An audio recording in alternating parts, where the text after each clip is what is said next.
I'm Madhvi and I welcome you back again. I hope you had a lovely lunch and are energized for the second half of the day. For today, for the second half, we have a second round of panel discussion. The topic of the discussion is starting and sustaining a social venture in India. For this discussion, we have Professor V. Manikandan from the School of Development. He will take so. I welcome you to the stage and please take the event ahead. I'll also like to invite the panelists for today's session. Anish Ramachandran. Please welcome with a huge round of applause. Nagaraja Prakasam. And Somya Nand.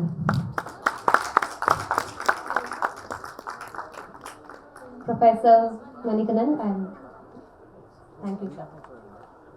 Yeah, good afternoon again to all of you. Nice to meet. So I briefly introduce all of them, and then we will have. I have few pointing questions to them because out of my own curiosity, I was talking to them during the lunch break, and then a few questions that popped in my head. I will start with that. Maybe about 20-25 minutes of interactions from my side. And then we will open it up for any questions and responses from later. Okay. So we have Anish here. Anish works with 1 Billion Literates Foundation as his CEO. The interesting part is that he was with Intel for a long time, served in various leadership positions there, including being vice president and director of Intel. Before he made this particular transition, and then he is with OPLA for about 4 years, 4+ years now, and leading the organization. Then we have Somya from Gubbachi community, works mainly with children from marginalized families, especially migrant families, and then primarily focusing on their education. One of its co-founders, and she is also from an alumni from Azim University, from first or second batch of MA education program here. Then we have Naga, who identifies himself as a farmer, primarily, if I'm correct, and also mentors a lot of social enterprises in his mentoring role. He is also a resident mentor with IIM Bangalore, with its NSRCEL, also IIT Madras. He is here. A lot of experience of mentoring social enterprises. That's what we will be asking him about, all the experiences. Yeah. So I will start with few of my questions, and then though I planned something else in the beginning, but since I happened to talk to you in the break, I have various different questions. Yeah. I'll start with Somya. The question is like the initial decision, right? We were talking about like how do you get to make this final decision of okay, we'll go and start, because there are like hundreds of others who are going through the same kind of training like you went through, but there are only very few people who make the decision of okay, we'll go ahead and then start off. So what was it? What was it that enabled you to make the decision? And then we can understand the process. So I'm from Gubbachi Learning Community. I'm one of the co-founders, apart from the other 5 of us. It's very important to put that out, that we are 6 of us trying to steer the organization. So, to your question, Mani, I can't say that there was one defining moment or one meeting that we said, okay, now we're going to start. One thing that we definitely knew was that we didn't know enough. So we spent a very long time. One is to form the 6 of us, and we were really not, all of us were not friends with each other, or we didn't know each other before we started Gubbachi in that sense. But we started a relationship to begin to understand each other, and also understand what exactly do we really want to do, and why are we doing it.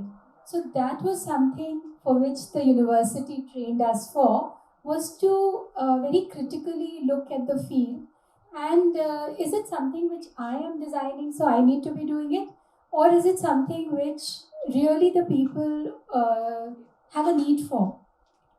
right? So that is something which the previous panel also pointed out, that is it something which is required, and if it is required, is it acceptable?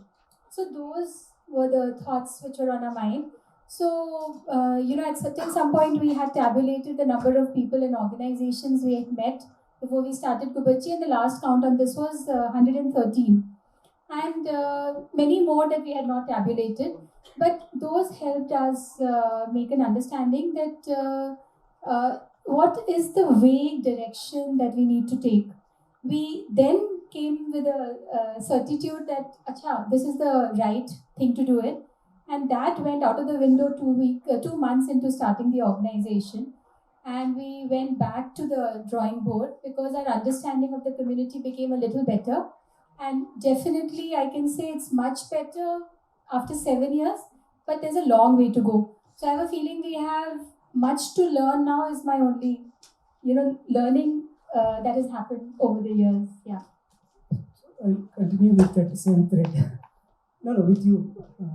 See, so many of us still have that particular idea. Okay, that initial idea is there, and then we also have kind of completed this particular assessment, what you are saying, right? Is it really required at the community level? Okay, like even after finding these two, about the requirement and the possibility of a particular intervention and the model in our head also, there are many of us who really did not go ahead and then started, including myself.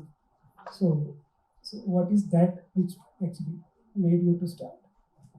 So for us, frankly speaking, having 6 of us together was a huge, advantage, because we were complementing each other, we were critiquing each other, it was not about any one of us, it was about the mission that we had in front of us, the vision that we hold together.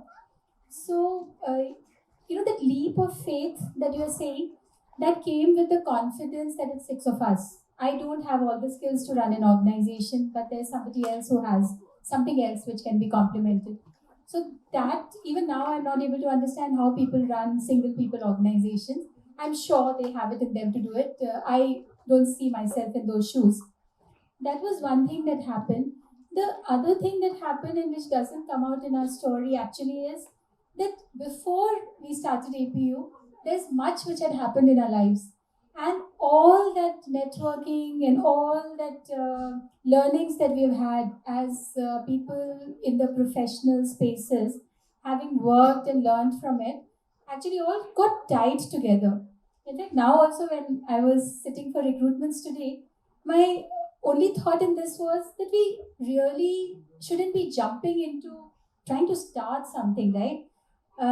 While it's great, start something, fail, learn, may not fail, right? But it might be a good idea to also learn from other experiences.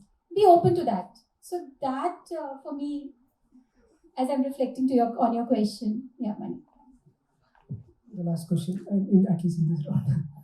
This entire question of profit versus non-profit, right? And many of us are in that dilemma. Like even now, when you talk about social enterprise, and the whole question is that, okay, should it be for profit or non-profit? Which one do we call as social enterprise? So we try to now say that no, we can call both the models, whether it is for profit or non-profit. If at all it has, say, 1, 2, 3 principles, let's still call it a social enterprise kind of a definition we are arriving at. But how did you decide on that bit when you started?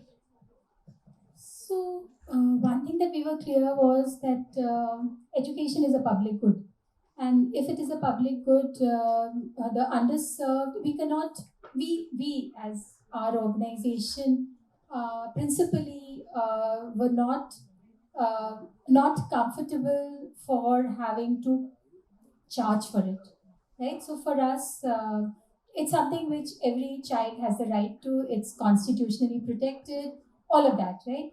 So for us, that was the defining idea, that we just following the constitution.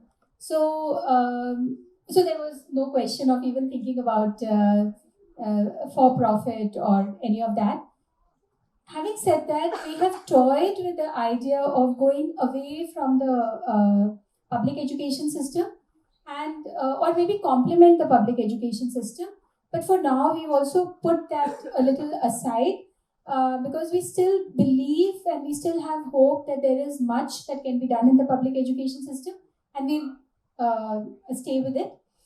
To your thought of whether it was going to be for profit or not for profit, I never thought about it. We never went that route. Yeah. Anish, the transition we talked about, from Intel and from a very different way of looking at life, and the transition you could make, right? So what enabled that? Sure. Like I said, I spent about 25, 26 years in the corporate sector. I was fairly clear that that is not what I wanted to continue doing until the end of my productive years, whatever that might be. And so I had started making my own plans for transitioning out. And back in 2018, I finally decided this is the time, and I stepped out. I was also clear that what I wanted to do with my time would be for causes that are close to my heart, for causes that are important in a larger sense. For the most part of my corporate career, I was working for myself. Working for myself as in working for myself and my family and so on and so forth. But then it got to a stage where I said, that's really not what I want to be doing for the rest of my life, and I needed to do work for something which is bigger than I am.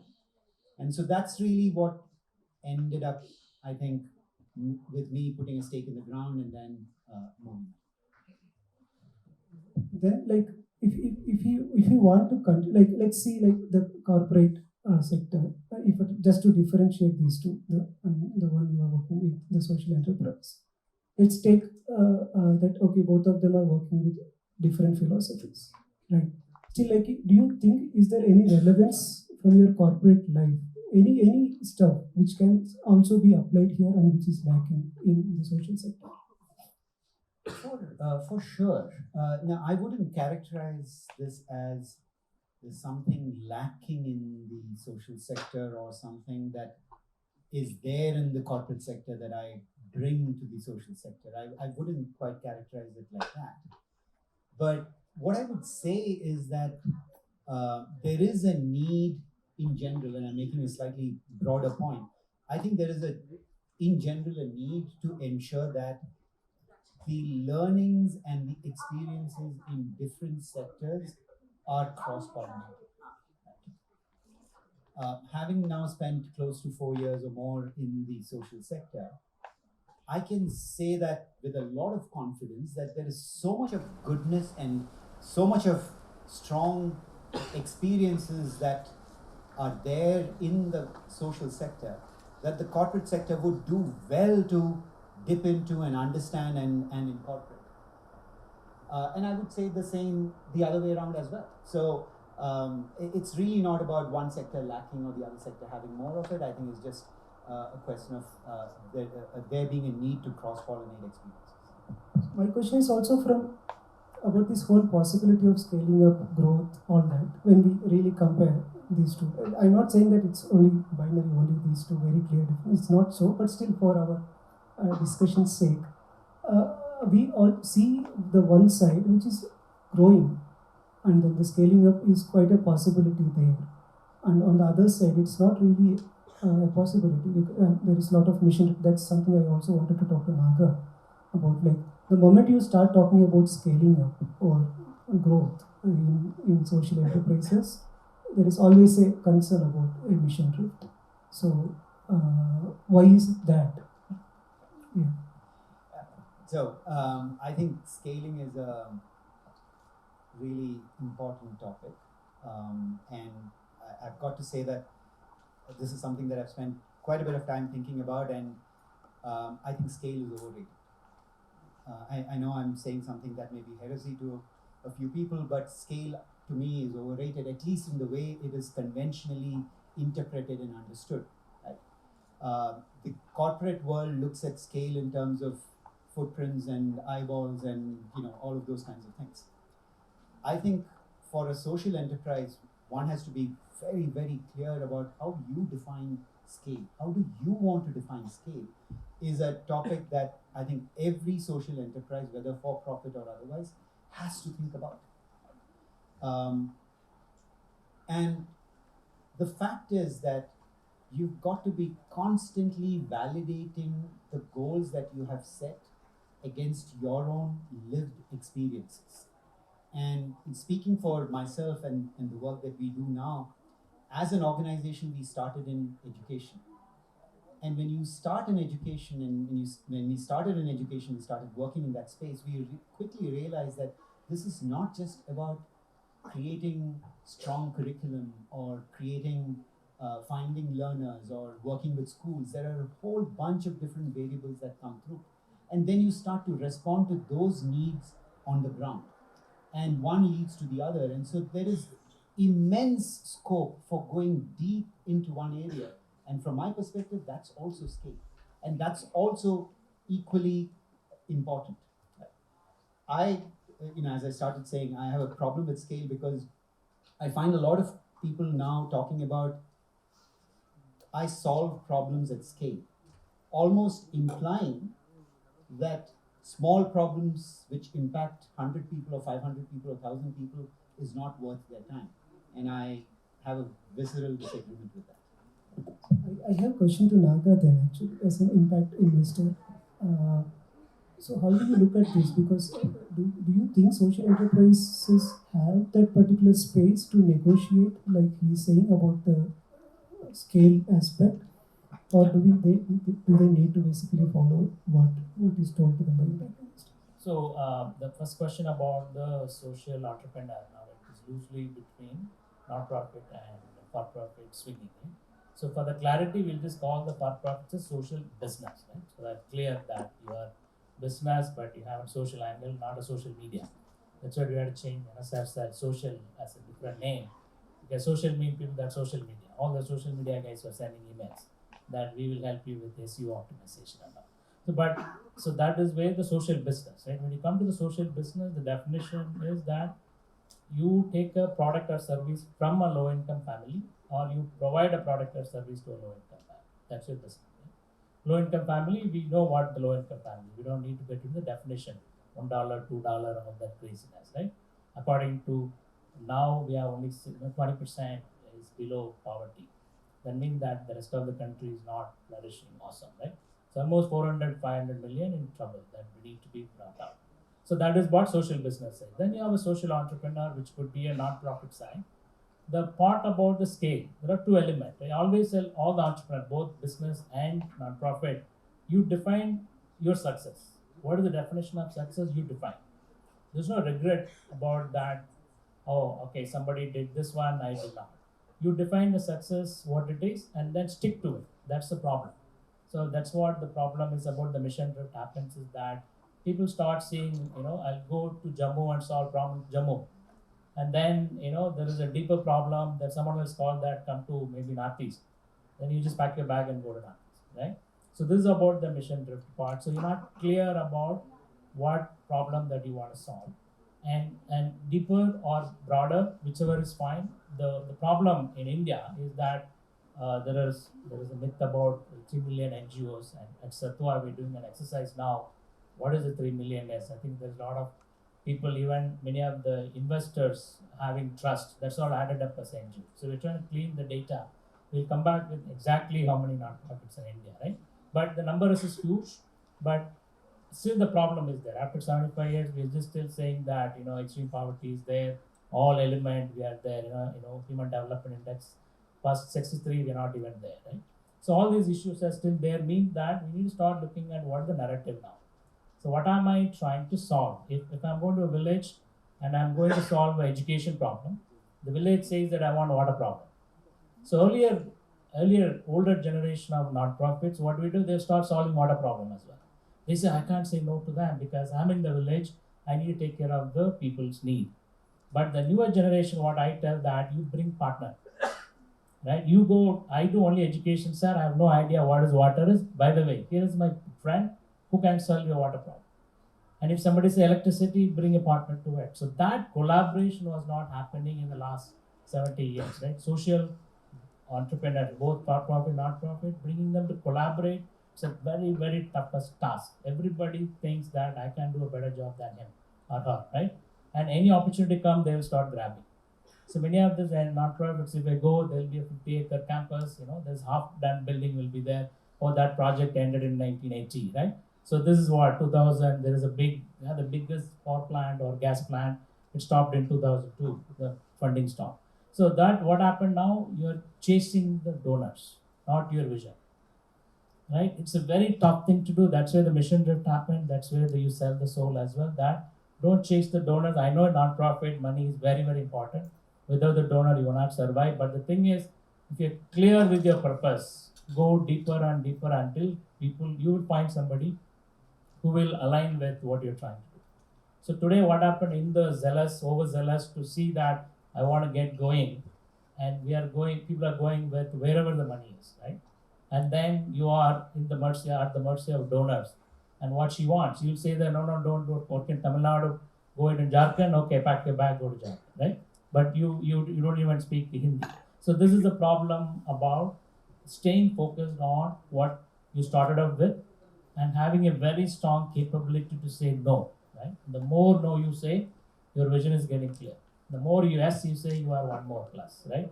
So this is where that we are losing out. I'm glad the new generation, right?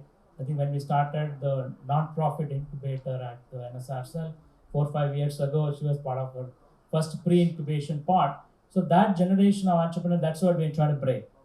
We said that we are going to treat you like a business, but for a business, there are only one customer. For a non-profit, you have two customers. You have a donor and a beneficiary. Both of them should be happy. So everything else is same. Streamline, have a system in place. Otherwise, most of the non-profit, it's around the halo of the founder. You never establish a second layer of communication. If you go to Dan Foundation, right, it's one of the third largest non-profit in the country. If you go to Vasi, you will bring 13 people to the room, right? So that level of second generation is what the problem is, that you're stuck in one person, not able to scale to the level you want, and you ended up taking up more than what you can do. So at the end of the day, if you look back, 10 years gone, what have you done? But this generation, if you look at the batch started with her, I was very glad Mantra for Change came from Wipro guys, and they've done focused on one problem, school transformation, templated, scaled up. And to Hill Pooja, just from the day one, started working on about playscapes for government schools. Today she has done 350, right? I'm glad to see the Vindhya Viday there, right? So now Mantra for Child started incubating non-profits. That is what I'm very, very happy about, because collaborations started happening in the new generation of non-profits. They realize that what is my strength, and I'll start working with the others. I'm glad today that Vidya Vida is standing there talking about the template that they took it from Mantra for Change. So this is what that we need for the future, so that the next 25 years, hope most of this problem will be able to solve. The question to Somya. See, from your experience of being with Gubbachi, and also at the times of the so-called impact investment, all that, people have started saying that you start, show us result, then we fund you, kind of a scenario. And then somewhere we are also moving there, even into with the social stock exchange kind of a model. It's somewhere moving there. So do you see that as a difficulty, or you're able to say maneuver through? So, in some sense, I think there's an inherent problem there. Show us impact, and then we'll support you. How does somebody show impact, right? What had worked well for us was the Wipro Fellowship for the founders. So 3 of our founders were supported for 3 years by Wipro Fellowship, and that helped give the confidence. At least there was that little basic livelihood coming in, right? So there's an inherent problem in that, and the previous panel discussion on incubation, also incubation by essence, Naga addresses this problem, right? That how do we support people in such a way? How does the ecosystem support people in such a way that they're able to work and then show impact?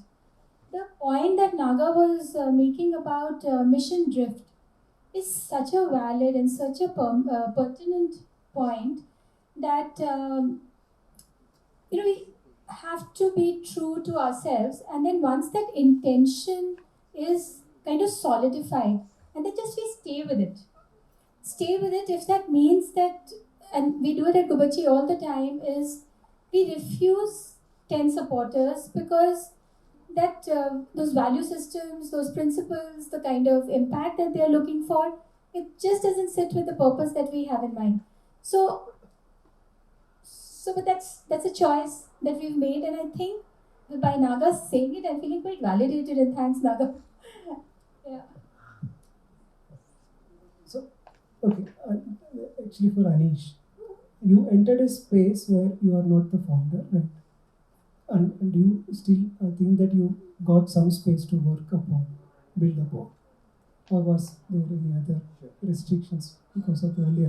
Yeah, happy to answer that, but I just want to add to a point that Somya made. I think Somya made such an important point about having to say no and having the courage to say no. One additional point about impact, I think it would be great to start a process where we co-create what impact looks like along with the donors. Because oftentimes when you talk about education, and I'll use education as an example, most often the refrain is, tell me what is the difference between your baseline and your endline. No, that's just one metric. There are several other such indicators that are important in terms of what is the difference that this process is making in the life of the learner, the learner's family, the community, and there are a whole bunch of other things. Oftentimes, donors who give money are blind to that because they don't understand the context as deeply as the organization on the ground does. And so I think it's important that we get into a space where we start to co-create impact metrics and ensure that that's a commonly understood space that we can work towards, right? So I just wanted to make that point. Back to your question. So I think then we'll just continue with Naga in that thought, because I just want to understand from an investor's point of view, an impact investor's point of view. Do you think that, like, from your network, investors or funders are ready for such a collaboration? Yeah, I think the impact, the investing, it's kind of dying in the country right now, right? So it's pretty much gone. I think probably a couple of guys left, but that's a good news, right? So 20 years back, when Acumen coined this impact investing, the idea was about aid versus trade. So it need not be always aid. If there is a potential market opportunity in the service that you're providing, why don't you become a for-profit? So the famous thing that Rohini talks about, and Jacqueline talks about the Samaj and bazaar talking, right? So this is where there was a potential to create a trade if you are providing a service, if it's affordable, right? And that time it was an understanding that you take a philanthropic money, you invest. So if you give a 1 rupee to a non-profit, you get a 1 rupee worth of impact. But if you invest in a social business 1 rupee, it is working, it could come back, the one can go, it could be invested back into that. That was the concept of impact investing, right? And back then we used to do grant, debt, equity, all of it depends on what is the need for it. But what happened, it started skewing the last 10 years. There's a lot of people came into that system that spoiled it, right? That people started thinking as it's a VC funding, but my space is social. So it's kind of loosely. I remember 10 years back, somebody came and met me, said, why you give money to Acumen? You are not going to get back money. Acumen is a non-profit itself. So you invest in us, I'll give you 18% IRR. I said, even a mainstream does not give 18%. No, we understand the space. It's just a simple VC model. Thanks to C.K. Prahalad, who wrote saying that there's a portion at the bottom of the economic pyramid. The people really thought there was a gold there. They started coming with the shovels. So that created a problem now, but now it's a great position now. Many people who came in, they're all moving up. They're saying that I'm moving up the 500 million above, right? There's 1.4 billion that we have. The mainstream is targeting the 250 million on the top. right? So the social businesses are all in the bottom 250 million. So many of these people are moving up the 500 million. The mainstream is coming down to the 500 million. So this middle bar now, there is a merger happening between the mainstream and the impact investors, right? So I saw that impact investor investing with the mainstream. So I was wondering whether to be happy or sad. So but I'm happy finally because the people are vacating the space. So that means that there is an opportunity for the real people who are working in the real solving problem. There is an opportunity. So another part which is good news for all the entrepreneurs is about the CSR is working, right? So when it started, we were all really suspicious. I'm sure the bottom 20 will start, in their wife name and stipend. The top 20 want to do below, above the 2%. The middle layer is kind of okay. But now we are seeing that there's more and more people wanting to do more. So there's a great opportunity now for the real people who want to solve real problems.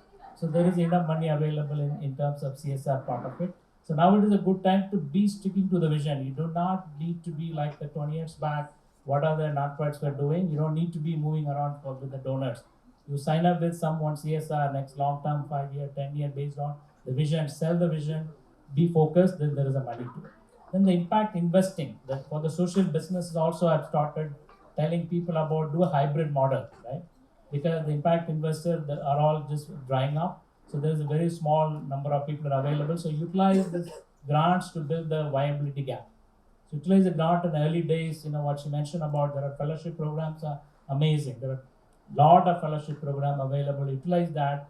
Get your idea tuned up. Now there are incubators, right? Earlier even mainstream investment, we used to do invest in idea, proof of concept, and proof of business. So today the idea part is taken over by incubator, even mainstream. There is amazing number of incubator across the country. So even for the social businesses, there are a lot of incubators available today. So early part, fellowship, incubator, plus some grants. So get your viability gap done, product market fit. Then when you start looking about the scale part, then that's when you can look for the impact investing. So then it'll be a potential for you to show that I will stick to what I am doing and I would not have mission trip, because after you take money from an investor, whether whatever the title he has, social impact, all those, you want a return, right? He's going to pressurize you for scale, and after that time you say that no, this guy is asking me to scale, problem. So that is why I think now I'm very happy about the crossroad that country is right now. It's a fantastic potential for all the students here also looking at jumping into entrepreneurship. This is the best time to become an entrepreneur as well. I have Zijan. He surprised me. He was a 19-year-old when he met me, as an entrepreneur from his college. Today he's 27 and has 300 employees. But when he graduated, he has money in the pocket, right? So he surprised me because Sarah is working in APU. So hey, thanks, Zijan. So that's a story for all of you, right? This is the best time when you're a student. You will jump in, pick a problem, start solving it. By the time you graduate, you will have a fair idea about what you want to be doing. And I'm glad to see quite a lot of APU students have started. We have Somya, and then I saw Shailendra Singh sitting there, and Basaka Bazaar. Alina came when she was a student at APU as well, and with an idea about using physically challenged for organic cafes. So I've told two problems you're solving, pick only one problem. You drop the organic, and I'm glad that you see the airport today. She is a Miti Cafe is running. So she's your inspiration. Probably I want to see more Alinas coming from the audience as well. Back to Anish for the non-founder question. So just to make sure I got the question, I think you were asking me, having come in once the organization had been founded, did I have any issues? Actually, not at all.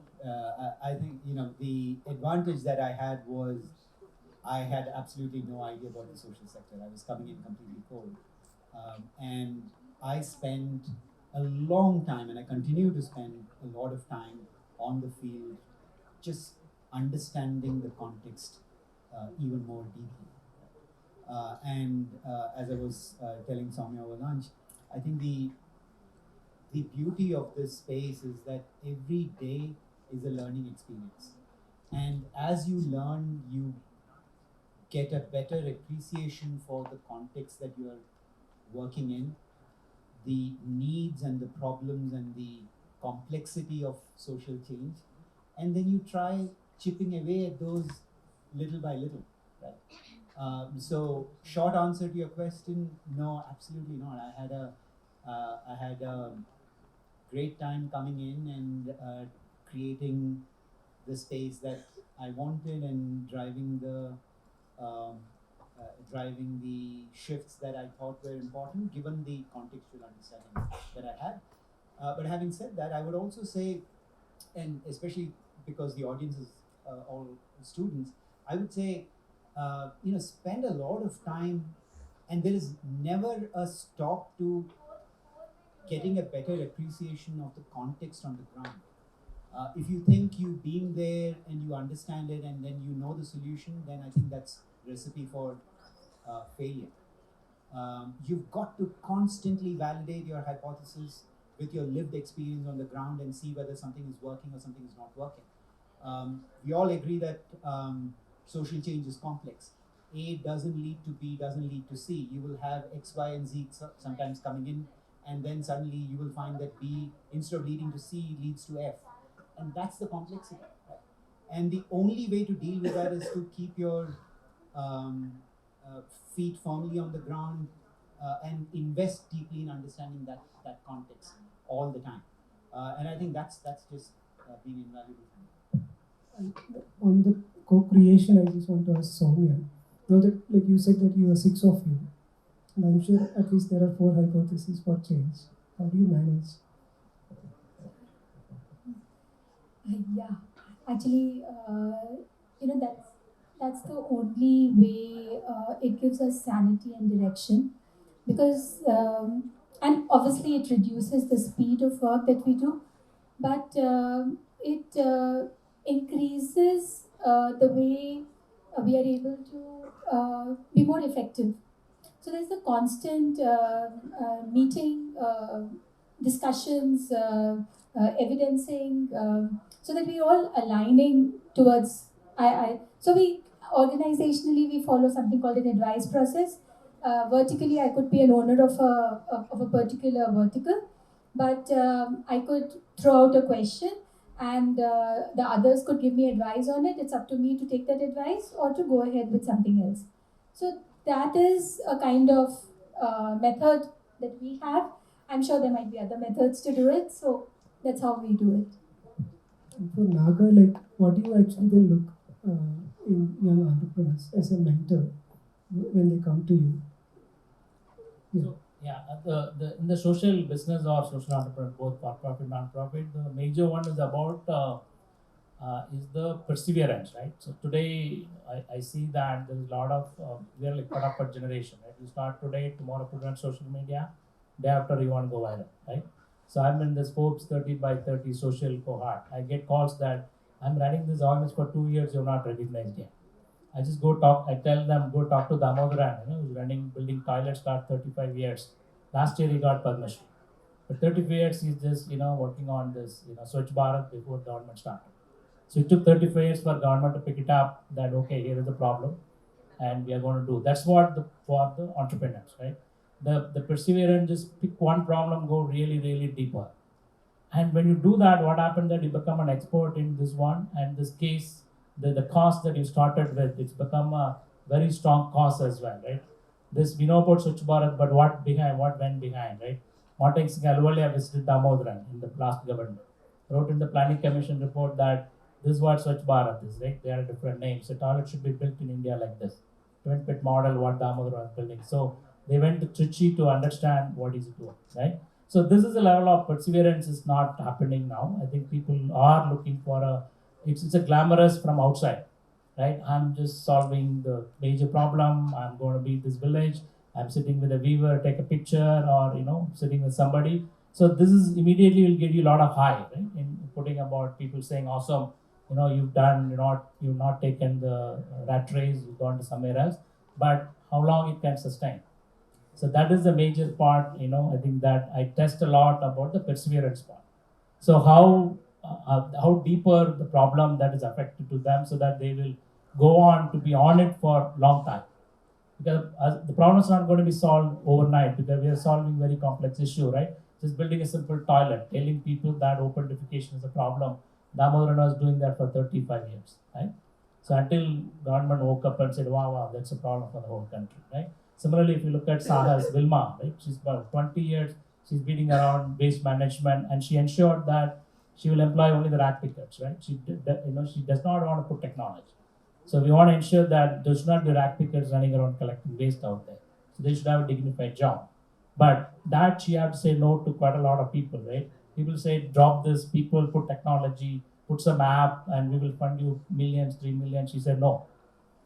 This is my model. I'm a triple bottom line. I'm going to ensure that I'm doing planet as well as the people. The people should not be digging around waste, and the children should not be with a soldering iron try to remove the e-waste part of it, right? So like this, the perseverance is very, very important. I think these, which I see lately, that's not strong enough, right? People just want to, for a fun of it, do it for the first 1 year, 2 year, and then probably give up, right? And that is where in Sattva we started to think about career in impact itself. People expose them about what is involving, because a lot of people from the outside also come into the sector saying that I'm in 20 years in IT, tomorrow I'm going to solve a problem, right? And I say that catch an next bus, go to Deshpande Foundation to Hubli.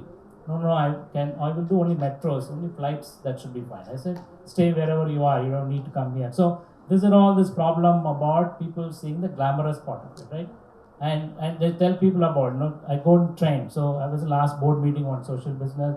The board members saying that, oh, poverty is gone. I said, take the next train, go from Majestic to Kengeri and call me after that, right? So this is the problem about people just in what we are seeing in social media, they think that is India. But we're not sensitive enough to open our eyes and look around. I think India is everywhere. So that's what we tell IIMB students as well. Get out of the building, stand in the Banagada road. So you will see somebody driving a BMW, somebody is driving an Alto, somebody is doing a Nano. You have your TVS 50, right, with a guy with all the things carrying in the wall. You will have a guy riding this decathlon bicycle as he's going to the Mars. Then there is a BSC cycle, a security guy is coming from 10 kilometers from here. So this is what about we're missing out. We are not observing what is in the country needs, and not having a clear understanding of the local problem. Then we come with an attitude that I am privileged, I know what need to be solved. I start pushing the digital IT. That's a nightmare right now, right? Everybody come with an app. The guy, we don't have 400 million people, don't have electricity. Sir, we'll write an app to track all of them, right? So this is an idea about that digital will solve all the world's problem, but they forget that 25% of India only has internet access. 70% of India does not have. So these are all the problems in the current generation of people coming to the space. It is about pushing them down. It is about understand the reality about what is your problem. The last is about why are you doing this? Are you really in this for a long haul? If it is for a short haul, do not. Otherwise, there will be probably a mission trip to personal life as well. So that's what we're doing. One experiment at NSRCEL, taking to them to this Krishnamurti Foundation and putting them for a 3-day retreat about find out who you are, right? So is that what really you want to do? What's the purpose in life kind of thing? Then you come back. Same thing in Acumen Fellowship. Today evening we have a fellowship program. So we'll go deeper on what happened in their childhood, because people most of the time who are able to spend a lot of time in the long term in social, they had a very strong conviction about this problem in their childhood. So we'll see this fellowship program. People started talking about 20 years back this happened and it bothered me. I wanted to solve this problem. So for them, it is lifelong. They won't come out of this for any matter what. Whether funding is there or not, they will figure out a way to stay focused and got the problem solved. Yeah, please.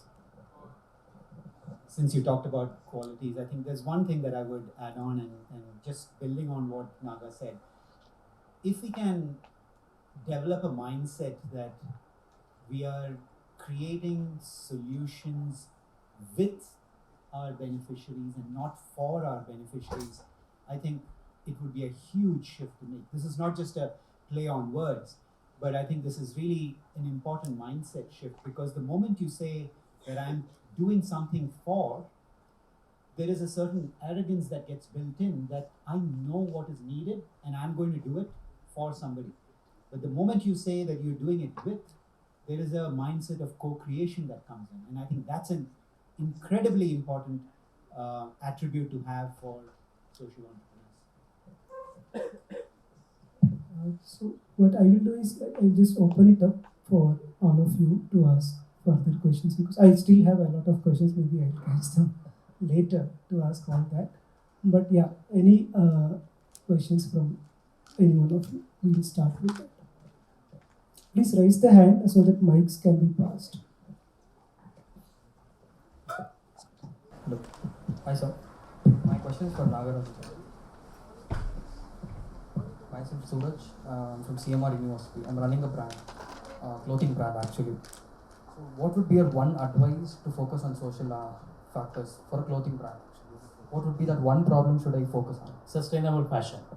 Sustainable fashion. Actually, everybody is focusing on that, and No, sustainable, real sustainable fashion, not for the namesake, right? Even Yeah, in a that- Birla product, I saw a Birla product and says sustainable fashion. I just looked at it as plastic. Okay, right? So there is a confusion. That's why we are very good in confusing people. There is natural, organic, fresh. All these names, we don't know what that means. Similarly, there is sustainable fashion. There is some fiber I've created. End of the day, it's plastic. I do upcycle fiber and then I'm wearing plastic. End of the day, it's plastic, right? So be very true. So this is craft means that this is handloom, and what is in it. That's what I was kind of telling as well, that here is another opportunity for people in, especially in the crafts and sustainable fashion, is about the carbon part, right? So Elon Musk makes $1 billion a year selling carbon credit. So that's what my next investment. This person, what he's going to do is he's put a device in a loop, and he's trying to capture. When they take a picture, geolocation is captured. So if it is made in, this is from Uti, right? The Todars make this one. So it is really from Todar. How do you prove it? So he's going to take a picture there with the geolocation, and the device is going to capture how many movements he made. Then he will give a QR code. You can view the QR code with it. You scan it, it will tell you how much time it took, what is in it, is it really cotton or plastic? Is this, even the thread, is it plastic or cotton? Is it an organic dye or not? All this information, so you give it. So that's what sustainable fashion makes. It is not that I will just take some upcycled plastic, I'll do it. So go deeper. That's what the confusion, right? People, entrepreneurs are also confused. They confuse the market as well. Then the people hate the word sustainable fashion. So that's what you need to go deeper. That's why today, like organic, you tell organic, people will ask you kind of question, but they'll happily walk into some store and buy stuff. They're not going to ask any question to the store. Yeah. So that's one more question if you don't mind. As an investor in people, what do you look for the first thing if you're looking for an investor? Entrepreneur. The entrepreneur ability that Of the brand. Yeah, only him. Idea comes later, right? Okay. Because tomorrow there's going to be a lot of changes. What you start today, what you may end up doing 10 years, it may be completely different. But who you are is what very, very important, right? So do you have the perseverance? You will be able to have this idea taken forward. Will you be able to there long term, or you're just going to see that you saw in economic times that your friend raised my $1 million selling idli. I want to become an entrepreneur, right? So these are all quite a lot happening. So let me also throw it and and see what happens. That should be avoided. Thank you so much.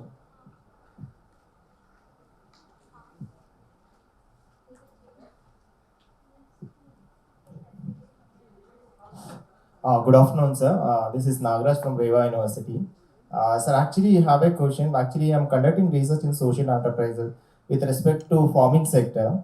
I think I can ask the questions to the Nagaraja, sir, the same name. Sir, actually, in case of the legal framework, when you wanted to talk about in the social enterprise space, I'm a bit confusing about like the government, the creating really sustainable ecosystem for building up of a social enterprise in India, because a lot of people still have in dilemma like identifying the social enterprises. When I had a walk here, because most of them I'm asked, they are still confusing, even though they are dealing so sustainable product and they're creating a huge impact also. They are telling NPO, non-profit organization.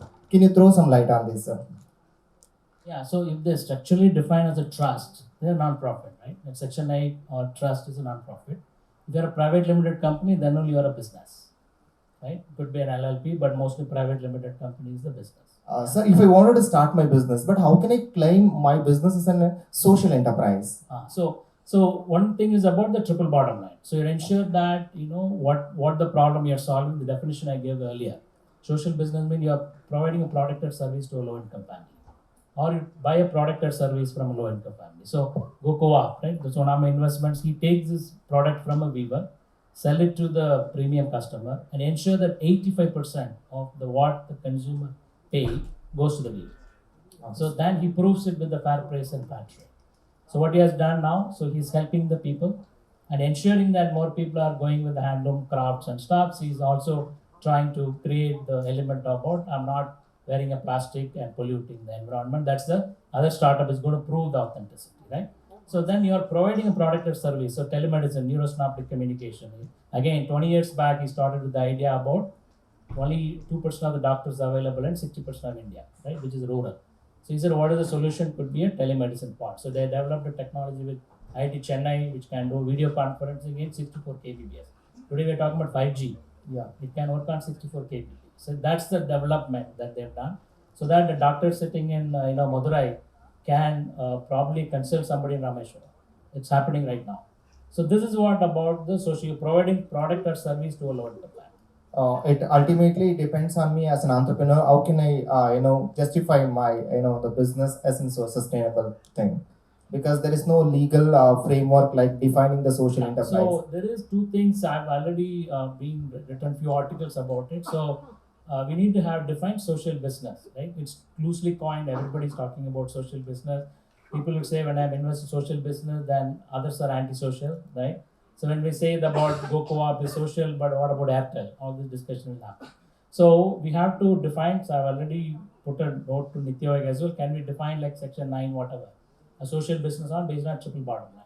Because today there are a lot of standards there. You have fair trade, fair price, and then you have a SASB is about sustainability element. There are hundreds of trademarks and organic certification. Can we simplify all of it as a definition like a social business? Put it as a section 8.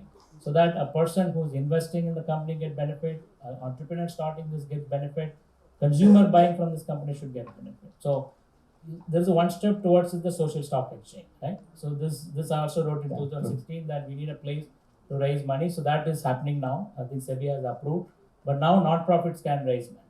So there itself, before listing itself, this filtration will start happening. So this filtration, they've not put a word in it, but it will happen very soon. Thank you, sir. Hello, good afternoon. So my question will also go to Nagaraja sir actually. It will be a continuation of the first that you have addressed already. Sustainable clothing, as you have talked about. What we are facing as an organization, as we are doing a sustainable clothing, we are following sustainable clothing. All the natural organic dyes are used while producing our clothing material. Is that the procurement costs a lot? As a result, the product that is coming up is quite costly. So when we are going to exhibitions or anything, we are facing a lot of challenges while selling the products. So two things on crafts, right? Craft should not be affordable to middle class, right? Second is about ignore India. So people don't appreciate crafts in India. They want cheaper product because there is no differentiation on that. That's why I'm investing in a company to bring authentication to the product. You go to Sanganir, you'll have 3 products. One go to Max, one go to Fab India, one goes to overseas. All look same. Right? Unless this guy says that what is going to Max is a print. What go to Fab India is about handloom and a print. What is going to overseas is a block print, handloom and organic art. Right? There's no differentiation. So that's what we have to start doing about it should be luxury. So that's what sustainable fashion means that you're not going to Amazon and buy 2 t-shirt, 5 t-shirt for free. You just buy one nice kurta for 5,000 rupees. Then have the fair trade that 85% back to the weaver. That's the only way the crafts will survive. Otherwise, it will be dead. Next 20 years, we can close down the crafts industry in India. Because we missed the industrial revolution, that's why craft is still surviving in India. In Europe, the last people went into industrial revolution is the weaver. So it's happening in India. Maharashtra, there is 200 weaver left maybe, that's all. So if you want to have these people, then we need to follow what Japan has done for the craftsmen. So crafts is being, respected very well. They are treated very well. So you should not treat as a weaver, like he's an artist. You cannot ask Hussein picture that do it in 5 days and give it for 20,000 bucks. It's like 2 lakhs. It's going to take 1 week. So that is what ability. So ensure that weaver don't make this mundane products. Don't make towel that people are not going to buy for 5,000 bucks. But increase the value about what they're creating. Sell that story to the customer, especially the overseas customer. Today there's an opportunity. In Europe, people are appreciating sustainable fashion. But prove it to authenticity with technology that it is really authentic. Charge the premium, pass the benefit back to the weaver. So that's the only way. That is the problem in India. There are 100 crore crafts organization. Zero. Only NKC is there. Jaipur Works is done 40 years to build that 350 crore business. After that, we have zero. Right? So that because we have not learned to market to the consumer who appreciate this, right? It should be a luxury. It should not be affordable to middle class. It should not be that people compare you with Chickpet in Bangalore. Yeah. But sir, the problem is that it's very limited if we are just looking into That's some. okay, and that is why we don't need so many people. The same with organic as well. There are more people to sell organic food than eat organic. Same way, there are more people to sell craft than wear it, right? How many people selling craft?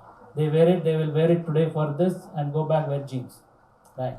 So this is a problem with about, do we really believe in what we are trying to do? And we are supporting only what? This number of viewers went down by half the last 20 years. Only 3 million viewers are left. 3 million households are left. It's less than the software industry, which can build a $250 million industry, right? Why can't with the 3 million viewers, can we build a $100 million industry?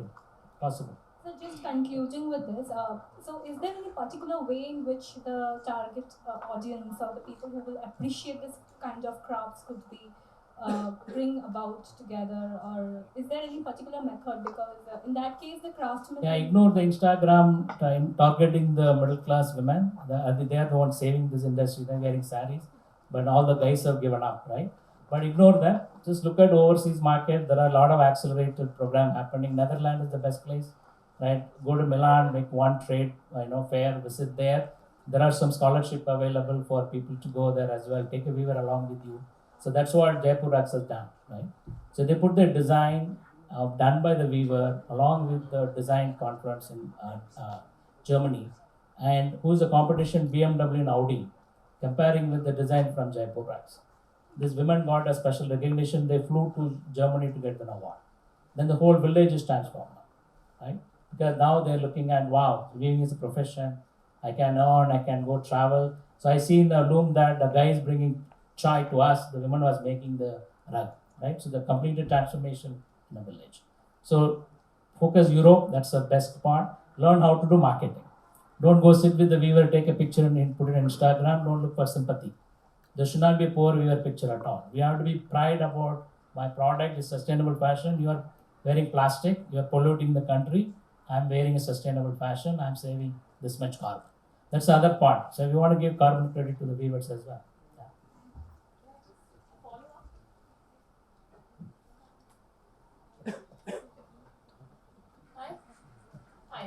Hi, this is Veena from Bija Botanicals. This is a follow-up to what she has asked and what your reply was. I'm just asking if instead of just saying that handloom and crafts is for luxurious, only for those who can afford very expensive clothes or expensive tastes. How about like nowadays our generation is buying 10 max kurtas. Instead of that, can we try to get them to buy one expensive Absolutely. kurta? Minimalism. Is that an option? Minimalism, do that. So he saves money to buy one iMac, right? 1 lakh rupees. Yeah. So do the same thing with sari. Because it seems like craft is so beautiful. Our craft is so beautiful to make it only exclusive to the rich. So don't waste your time if they don't listen to you, right? Just ignore them, right? So we're not going to change them then. They will become successful in US, Europe. They will buy your product in India, right? Go to every luxury mall. There's no Indian brand.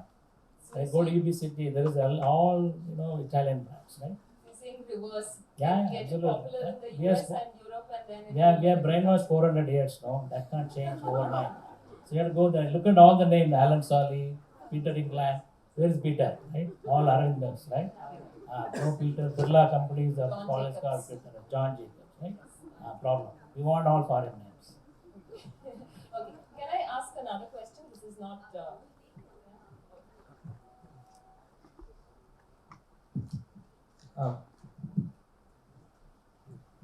Good afternoon, sir. So the question is, if there's a venture which is trying to provide a service which is already there, but then in a sustainable way, and when that venture goes and pitches it to an investor, the major USP is sustainability. But then what the investor says is that there's a very easy entry barrier, and it is not very profitable in the sense because we want to try to create an impact.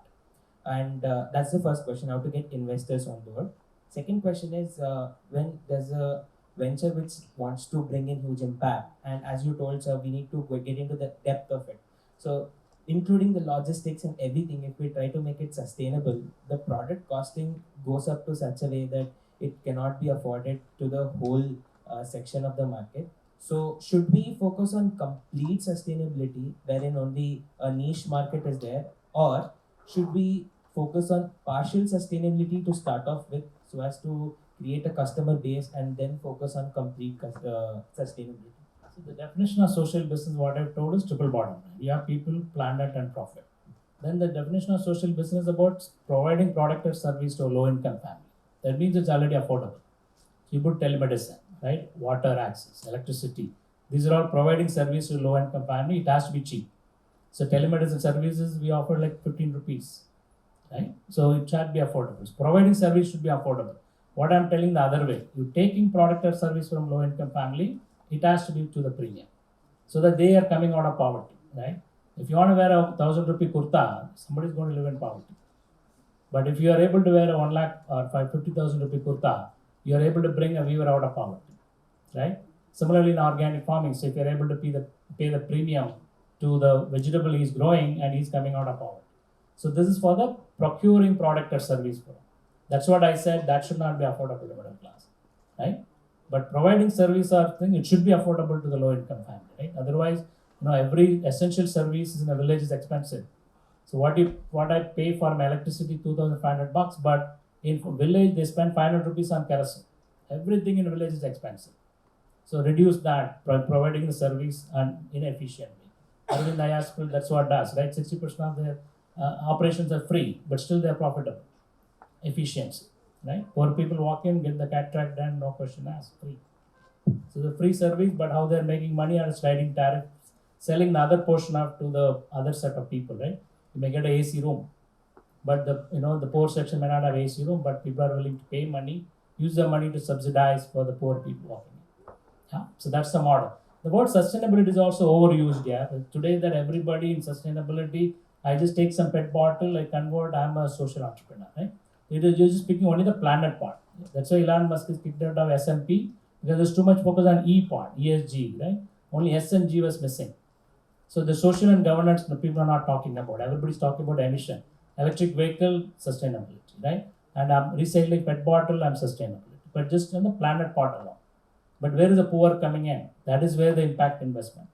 So that's why there's a lot of confusion in the space. You need to be clear, and which is the investor you're talking to. If you go to talk to the mainstream investor and talk sustainability, he does not care. He says, what are you talking about? Get out. But if you're selling idli and reach like 5 million people in the next 5 years, I will fund you. So don't pick the investor that you are talking to, right? And that is what I mentioned about. If you're in social business, don't change the investor first. Probably get into some fellowship program, understand the problem deeper, get into some incubator, you'll get some early grant or something. Then have your product market fit, and then once you have a proven model, then you go and start looking for the investor. Yeah. Thank you, sir. Hello. I have a question from Somya. Sorry. I've been reading about Gubbachi Community School. So how are you kind of sustaining the whole school, providing your going out and, kind of what you're doing? So how are you kind of managing the finance? Like, how do you plan to scale up, and how do you manage the financials, the organization? Yeah, so we don't run schools away from the government schools. We have only one community learning center. Other than that, all our interventions are in the government school. So having said that, how do we sustain our organization? As I predefined education, we consider as a public good. So our work is very closely connected to the corporate social responsibility provision that is available. And we look for partner organizations who kind of who have similar values that we have, and who have the idea of change as we have. We have very few partners, but our partners don't change every year. So we add more partners to our existing pool of partners. we have a strategy, financial strategy. We do not expose more than 20% of our total organizational lead to any one partner. So we define our programs and we seek support for those. And as Naga was pointing out, we do not get in and get out. So when we start working with a group of with a community or with a group of children, so for us the definition is that we are there for that Lakshmi, that Vikas, that child, that particular family. So that means that we are there for their journey, right? So we're not in and out like that, and those are our partners. Does that answer your question? I'm so sorry. Yeah. Somya, actually, I have a follow-up question on the same. So, working in a field which is heavily dominated by, or which is actually regulated by government sector like education, it's both for you and Anish. How do we navigate our relationship with government to make sure that we not only coexist but we also collaborate with them in bringing change? So, what has been your experience of working with the state or with the government in term as a social enterprise or as a social in the social sector? So there was very early on we identified a principle. We realized that there is a need that is there, and the ecosystem has to be ready for that, for an intervention to address that need. But before we were going to propose an intervention, we had to do a whole lot of background work.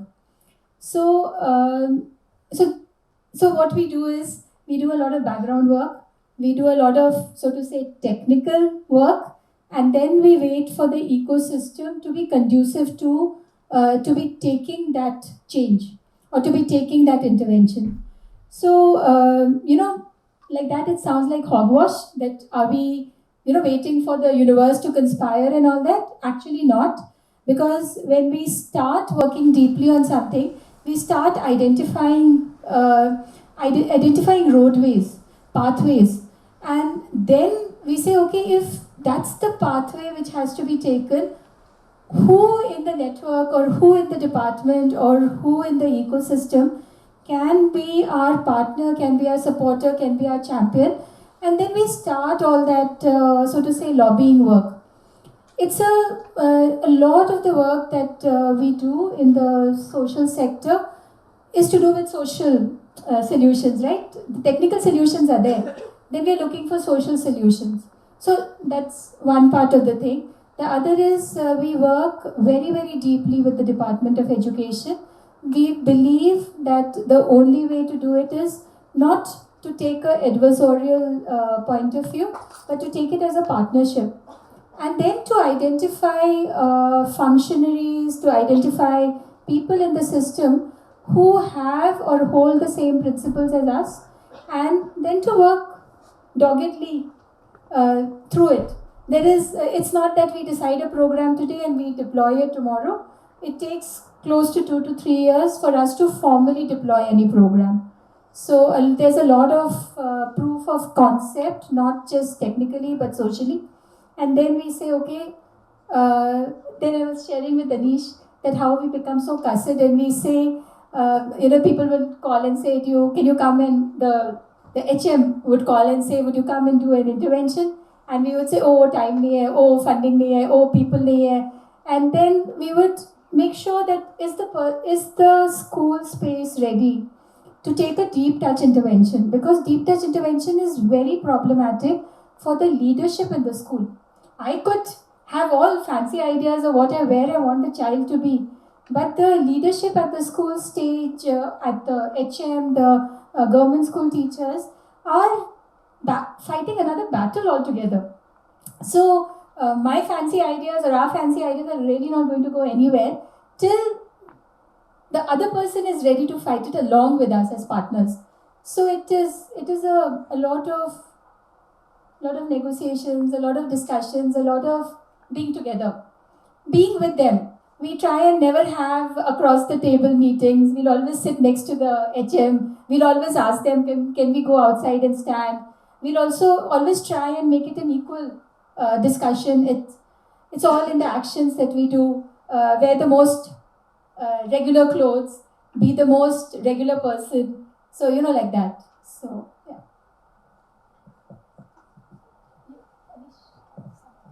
No, I don't think I have any more wisdom to add to this than you did. You said it really well.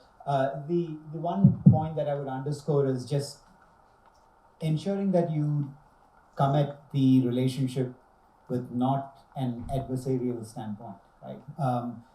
I actually, I think over the last 4 years, I've had outstanding relationships with the government stakeholders.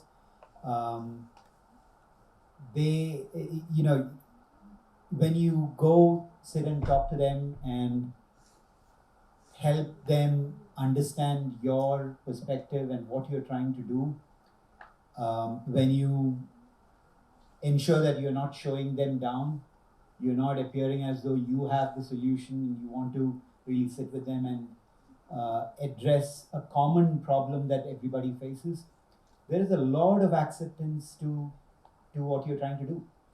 Because I think everybody understands that this is an unequal world, and what we are trying to do is to create equity in that world. I think as long as that shared mission is understood, you would find a lot of cooperation and willingness to come together and work on. This side, sir. This question is for Nagaraj, sir. So you spoke about the hybrid model where a not-for-profit and a for-profit, they coexist together, they complement each other. There's a viability gap that somebody covers up. There's a scalability mode. So can you just elaborate a little more on that, sir, and how you can actually build and take to market something of that model successfully? Yeah, I'll give you Ramalaya, right? Guardian example I told you, right? So this behavioral change about open defecation was a major problem, right? If you go to villages back then, there's enough land, people are there, it's okay, open defecate, then the sun god will take care of the job. But the population started increasing, the land become less, then there is a one area that people go. So that's where the problem started coming. So there's a behavioral change need to happen. So Gramalaya is a non-profit, what they started doing about the awareness. So they'll go to a village and then they will start doing this Kalajata, this street plays about enacting the activities, about what is the problem that might come. And they'll stay in the village for a week, right? Because evening when the women come from the work, then they have to talk to her and convince her. So by the time they leave the village, they'll identify 5 women that who will pass as an ambassador kind of. So they'll pay them a small stipend.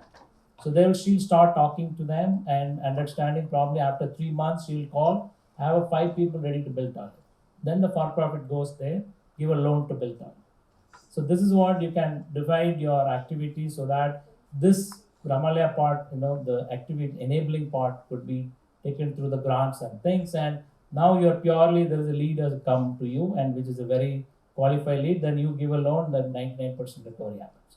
So that's what they've started building on. So similarly, if you look at the GoCo Foundation that we have now, so if you go to a cluster, we have to enable the viewer about making this product, making it available, take a picture, put it on the internet so that people could see that as well. That's the enabling part. Every cluster, there's a cluster manager, right?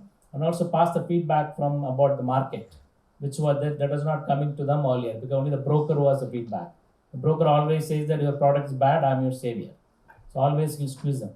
But when we start taking them to the exhibition and they interact with the people, then there is a feedback loop happens. They understand what color people are liking, what product they're liking. So that feedback goes back to him so that we will help him about making that product, that design, that color and all those stuff. So this part of it, enabling part could be a non-profit activity, but the selling part could be the for-profit side. So that's why he's able to do 95% back to the viewer because the most of the enabling part is covered through a non-profit activity. So like this, you can start figuring out this viability gap, enabling part, which you have to do extra compared to somebody just trading product. So that element could be a hybrid model. Yeah, there is nothing wrong in doing that as long as you have a proper line, right? I'm sure there is a wall. You don't move the money between these two and inflate the revenue this side, taking all those things. You don't do. Have a proper wall that this is a separate channel that just enabling. The moment product arrives here, it is just a sales part. Same thing with Gramalaya, only the enable part, then the loan given and collection is the for-profit. Yeah. Hello, good afternoon, everyone. My question was to Somya ma'am, and in fact, both of you as well, Ms. Nasir and Anish sir. Sorry. So I am by profession I'm a software professional, and I have background in theatre and in education as well. The problem which I'm trying to solve here is to do with rural education, and yeah, that's primarily the problem. And I am trying to have start a venture wherein so it's a real-time problem of my paternal village where the school is only until 5th standard. So I was privileged because my dad was in the army, so I got transferred every 3 years and I got to study in different schools across the country, and yeah, finally have my education. But addressing the problem which is there in the village right now, so it's going to be almost 30 years now. It is the same. It is in the same state. None of,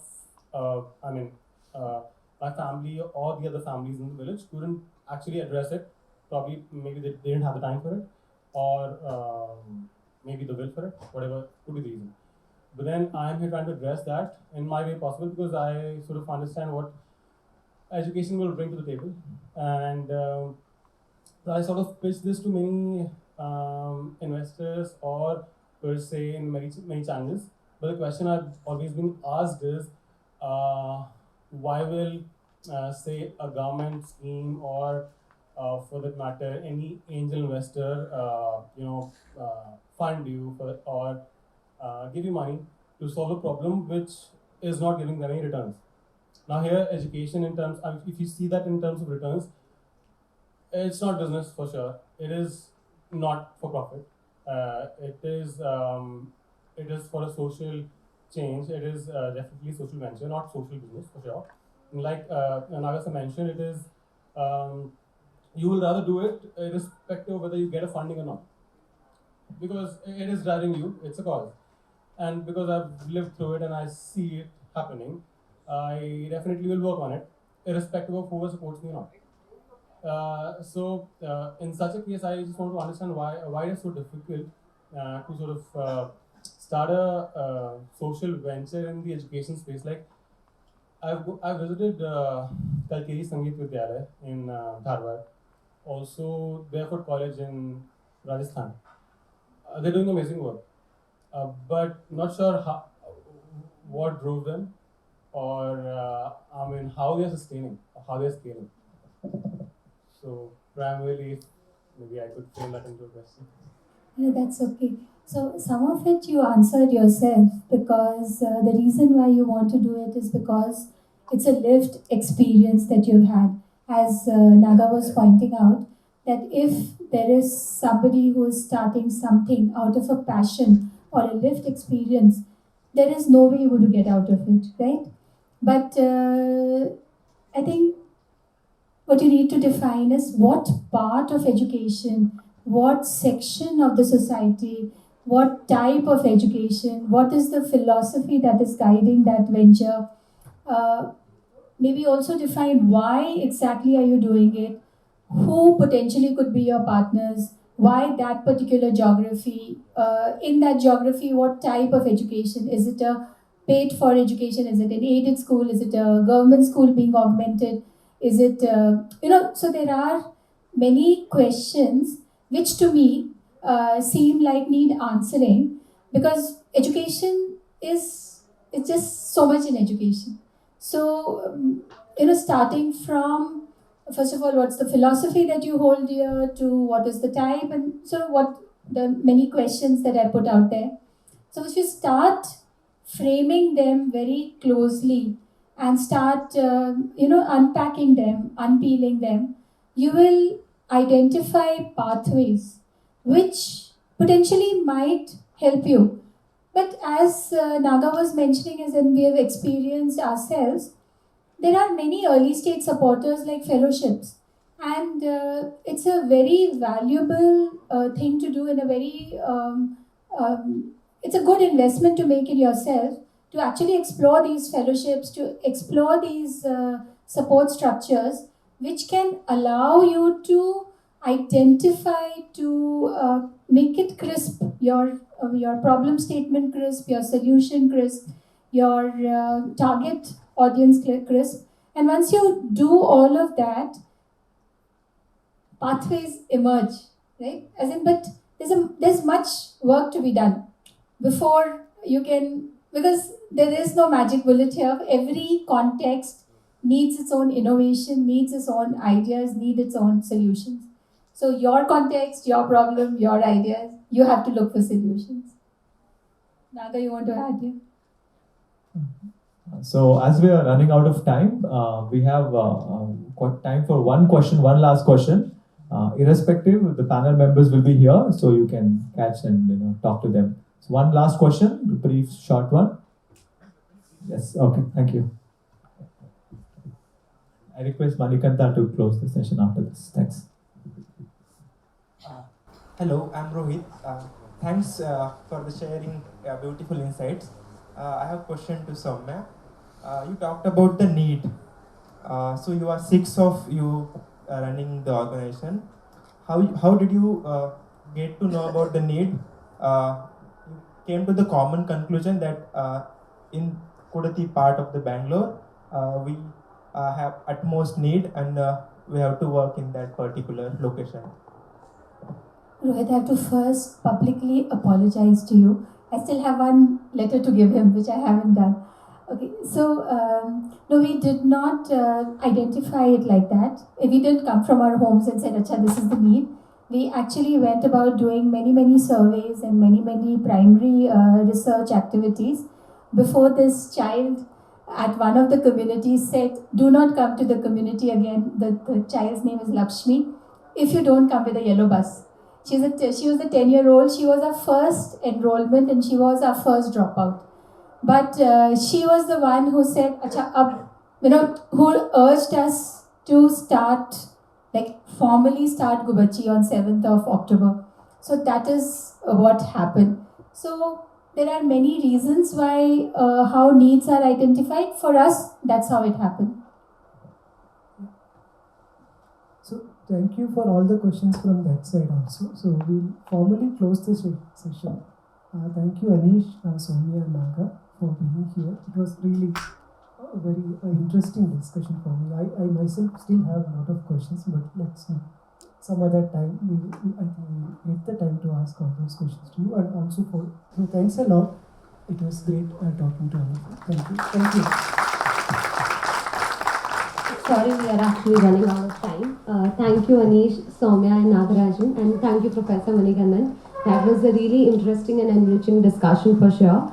As Anish pointed out, every day is a learning experience, and the discussion itself was one of the major learning experience for today. Moving ahead, we have, I'd like to call Professor Manikandan to facilitate our panelist.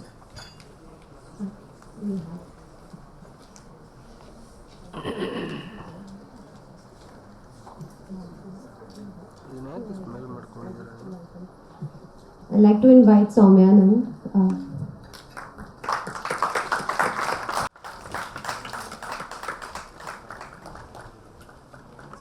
Anish Ramachandran and Nagaraja Prakasam.